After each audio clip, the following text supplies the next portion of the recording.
Retour sur ce plateau Cannes 2025 au Maroc, au compte du deuxième choc du jour, le Mali qui affronte le Maroc avec son public. C'est un match à grosse pression pour les deux équipes, mesdames et messieurs. Pour en parler avec la même équipe, Lamarana Goki, bonsoir. Bonsoir Isiaga, bonsoir à nos millions de téléspectateurs. Bonsoir Sekouna Kamara. Bonsoir Isiaga, bonsoir à toutes et à tous. On a dit la deuxième sortie des deux équipes, d'un côté le Mali, de l'autre le Maroc. On a dit match à grosse pression, même si c'est dans deux tableaux différents. La première question j'ai envie de poser on va prendre Lamarana Goki. Regragui et ses hommes auront-ils la carapace dure pour tenir toute cette pression qui s'abat sur eux? Ouais, tu fais bien de poser cette question. Effectivement, c'est une grosse pression en étant le pays hôte et justement devant son public, on n'a pas droit à l'erreur. On a vu un peu la pression du match, du premier match des Lions de l'Atlas. Oui. C'était haché par moment, mais ils ont fait l'essentiel en s'imposant sur le score de 2-0. Là, de toutes ces grandes équipes, entre guillemets, s'il faut le dire, c'est un peu le Mali qui a raté un peu le coach. Donc le Mali aura à cœur de prendre sa revanche contre les Marocains qui vont être très très solides, qui ont un football très esthétique, un football en tout cas engagé vers l'avant. C'est sûr que Regragui il va quand même pousser ses poulains à être surtout lucides, à attendre ces Maliens-là qui pratiquent un très beau football, surtout avec Kamori et Bilal Touré sur le front de l'attaque. Sekouna, on va toujours parler de la grosse pression. Et on a dit que c'est sur deux tableaux différents. Côté marocain, c'est encore beaucoup plus intéressant parce que, imaginez, on dit que le Maroc gagne partout, sauf à la CAN. En 34 éditions, le Maroc n'a eu qu'un seul trophée en son siège, c'était face à la Guinée, encore avec une solution caduque qui est tombée depuis ce jour. Et puis le Maroc qui termine la Coupe du Monde dans le dernier carré. Le Maroc qui est 11e au classement FIFA. Le Maroc qui est premier en Afrique. Mais le Maroc qui a présenté un football mi-figue, mi-raison lors de sa première sortie. Est-ce que cet après-midi, il faut gagner pour convaincre? Ah oui, il faut absolument gagner pour convaincre. Surtout, vous l'avez dit, il y a assez de pression sur cette équipe marocaine. C'est une équipe qui joue à domicile. C'est une CAN que le Maroc a organisée. Le Maroc avait organisé une première CAN en 1988 qu'il n'a pas remporté. Oui. Aussi, quand vous regardez en termes d'effectifs, vous regardez la valeur marchande de toutes les équipes, le Maroc occupe la première place. La valeur marchande des joueurs marocains dans cette compétition est estimée à 434,15 millions d'euros. Oui. Et le Mali ne vient qu'en 7e position avec 143,35 millions d'euros. Oui. Et donc, tous ces petits aspects-là, des petits détails-là, on peut sous-estimer, mais les gens qui sont dans les détails essayent de peaufiner tout pour encore mettre la pression sur cette équipe, sur les épaules des Marocains. Maintenant, le Mali joue gros dans cette partie. Oui. Moi, je pense que s'il y a une équipe qui doit sortir le grand jeu, c'est bien le Mali. Le Mali qui n'a qu'un seul point et le Maroc en a 3. Et on arrivera tout à l'heure au Mali également. Ils ont leur également leur situation. Voilà, donc ils ont chacun se promène avec ses problèmes. Certes, le Maroc a ce problème-là. Oui. Maintenant, on l'a vu, le premier match, comme on le disait, c'était pas... le contenu n'était pas à l'ordre du jour, mais pour avoir gagné pour avoir obtenu déjà 3 points, là, il faut absolument qu'on cherche maintenant, cette équipe marocaine, avec ces pléiades de stars, c'est quoi en réalité le fond de jeu de cette équipe marocaine? Je pense que, comme vous l'avez dit, c'est l'une des grosses questions aussi que les Marocains tenteront de répondre dans cette partie. Et toujours avec vous, Gokia, concernant ce Maroc, circonstances défavorables peut-être, l'équipe repose sur Hakimi qui est blessé, touché. Et puis en deuxième solution, on va prendre Saïs, l'un des expérimentés de cette formation, capitaine du jour, qui s'est également blessé au finish. Diaz peut-il porter tous ces fardeaux? Non, mais il ne faut pas oublier que nous avons le Marseillais dans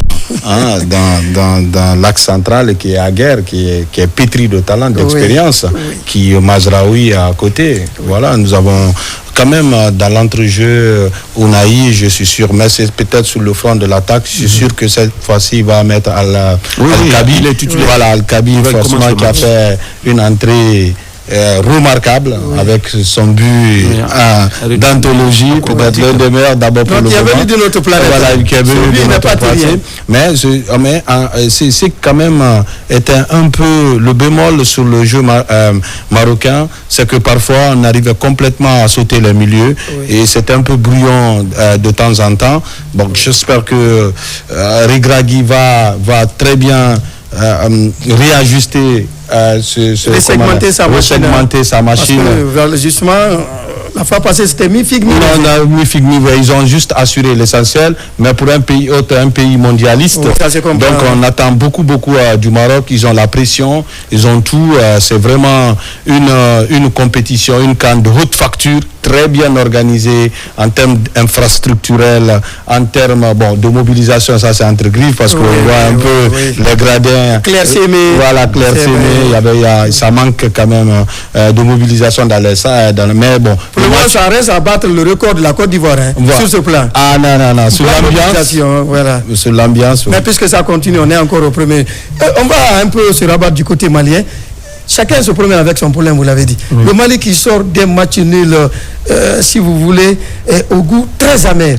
Est-ce que ce Mali va se présenter en fauve blessé ou bien en poule mouillée face à un public qui sera impardonnable cet après-midi?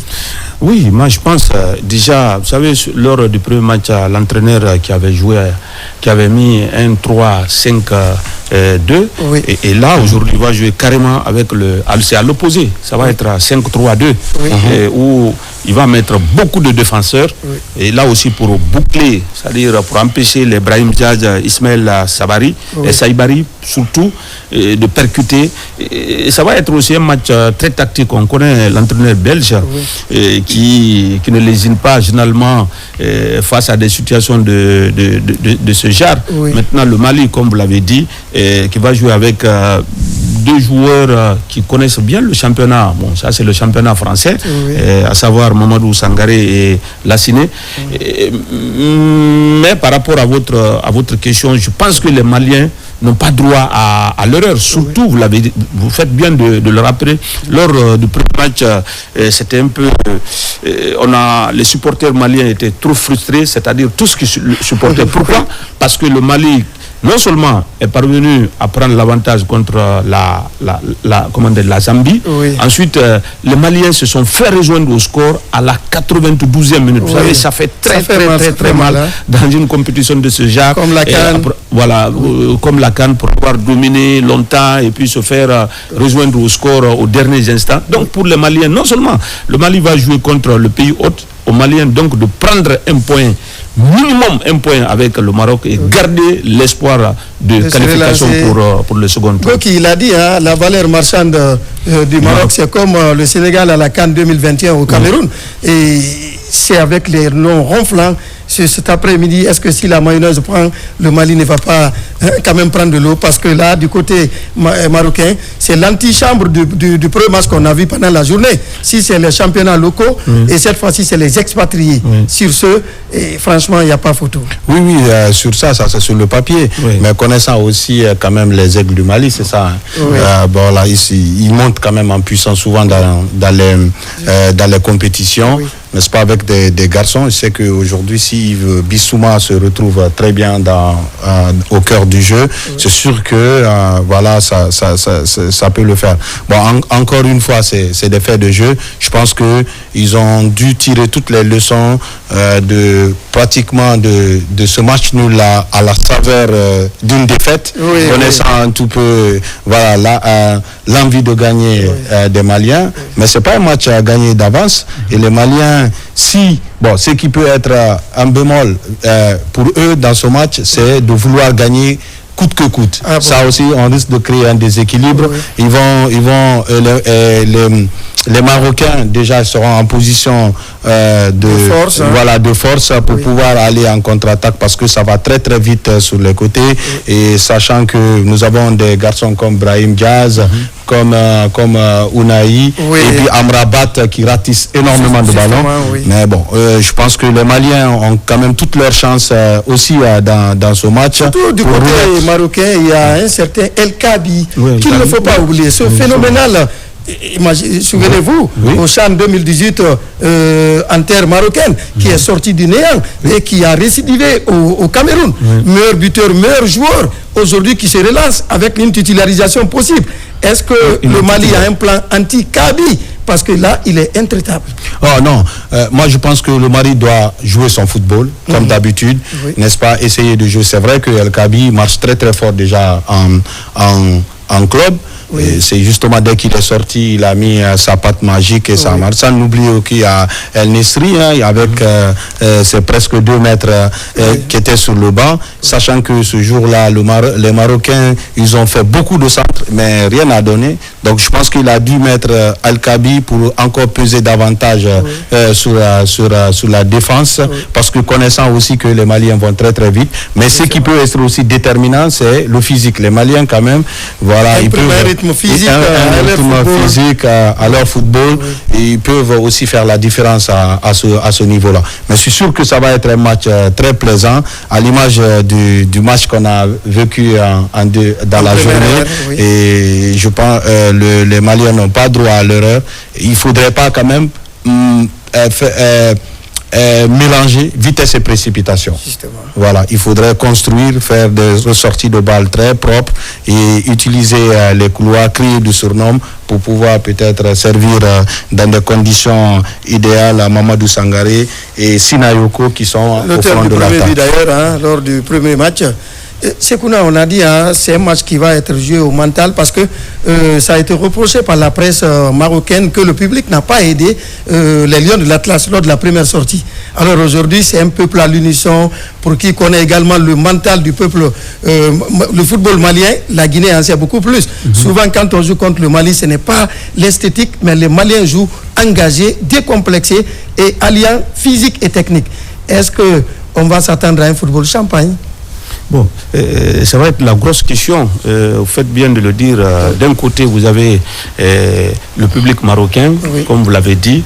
Mais là, aujourd'hui, c'est un match à guichet fermé. Il y aura plus de 60 000 âmes. Justement. Qui viennent, acquis, presque. Supporters acquis à la cause marocaine. Acquis systématiquement aux Marocains. Maintenant, ça peut inhiber. Ça ne fait pas gagner une équipe. Ça peut être contre-productif, comme on l'a vu, comme le Maroc a failli rater sa première sortie. C'est vrai, c'est le public qui vient, c'est un public exigeant, eu égard à tout ce que nous avons dit. Quand vous regardez l'effectif, quand vous regardez les infrastructures qu'on a mis en place, etc. etc. Maintenant, de l'autre côté, le Mali, on peut tout enlever à n'importe quelle équipe malienne, sauf le mental. Ça, le Mali, vous allez voir, c'est-à-dire que les contacts seront là. C'est une équipe qui ne va jamais lever les pieds pour aucune raison. Et là, ça peut permettre à l'équipe malienne de contenir les Marocains durant les 15 premières minutes. Ça, vous le savez très bien que c'est l'ADN des équipes maghrébines qui, au cours des 15 premières minutes, qui vont mettre la pression, mettre la pression sur tout le monde, sur l'équipe adverse, sur les arbitres, etc., etc. Donc, si les Maliens arrivent à contenir la pression d'entrée, et aussi, je pense que l'entraîneur a bien compris, parce que s'il met aujourd'hui 5 défenseurs, il va sans dire qu'il y aura au moins minimum 3 axiaux qui vont, pourquoi pas, s'occuper surtout de El Kabi. Et de l'autre côté, on sait que Brahim Diaz, il peut commencer sur le côté et venir à l'intérieur.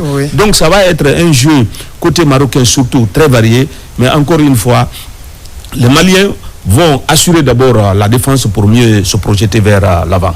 On va se projeter, Goki, dans l'histoire. La dernière rencontre entre les deux remonte au 5 septembre. C'était 2017 à Bamako. 0 but partout. Ce jour, ce fut un grand match également physique. Et finalement, les Marocains n'ont pas démérité, n'ont pas laissé de plume. Aujourd'hui, est-ce que ce scénario est possible en situation de phase de poule à la CAN? Oui, bon, je pense que dans des phases de compétition de ce genre, chaque match se vit. D'accord, chaque match se gagne. Je pense que c'est dans une configuration totalement différente. Voici, les Maliens ont raté leur entame et les Marocains ont gagné mais n'ont pas convaincu. Aujourd'hui, c'est deux équipes qui ont soif de gagner, de soif de montrer toute élégante équipe marocaine.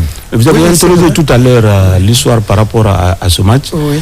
Bon, nos amis maliens peut-être pourront nous excuser, mais moi je vais rappeler juste un autre match qui est un peu plus douloureux pour les supporters maliens. Mais allez-y, les faits sont têtus. Donc c'est en 2004, en demi-finale, et la plus grosse défaite du Mali en phase finale d'une Coupe d'Afrique des Nations, contre qui? C'est contre les Marocains.